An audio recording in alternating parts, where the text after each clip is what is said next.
Welcome to our channel. Today we how to disable MoEngage push notifications in React Native apps step by step clearly.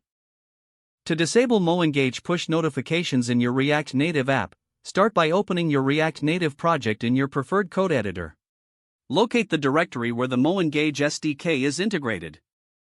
Typically, this will be in the Android/app folder for Android projects. Open the Android manifest.xml file within the Android/app/src/main directory. Look for the metadata tag that contains the MoEngage configuration. You may see an entry similar to com.moengage.push or moengage_push_notification_enabled.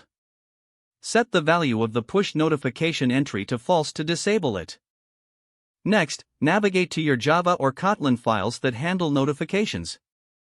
If you are using Java, locate the main application.java file. You might need to comment out or remove the initialization code related to MoEngage push notifications. For Kotlin users, ensure you check the corresponding main application.kt file for similar code. In both files, look for methods like moengage.initialize and comment or modify them accordingly. Afterward, open your JavaScript files where you manage MoEngage. Find any code that listens for notification events or initializes the notification handler. Comment out or remove these sections to prevent any further interactions with the push notifications feature. Now, it's time to verify your changes. Rebuild the project to ensure that the modifications take effect. For Android, use the command React Native run Android in your terminal. For iOS, navigate to your iOS project and run React Native run iOS. Once the build completes, launch your app on a simulator or device.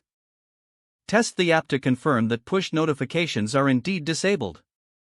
If everything is functioning correctly, you have successfully disabled MoEngage push notifications in your React Native application. Review your code to ensure clarity and organization. Now you are all set. If the page does not load, refresh the browser or try again in a private or incognito window. Make sure you are using the correct email address, then retype it carefully to avoid small typos.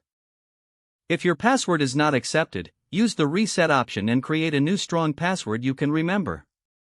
Check your spam folder for verification or security emails, then complete any requested confirmation steps. Don't forget to like this video and subscribe to our channel for more step-by-step tech guides.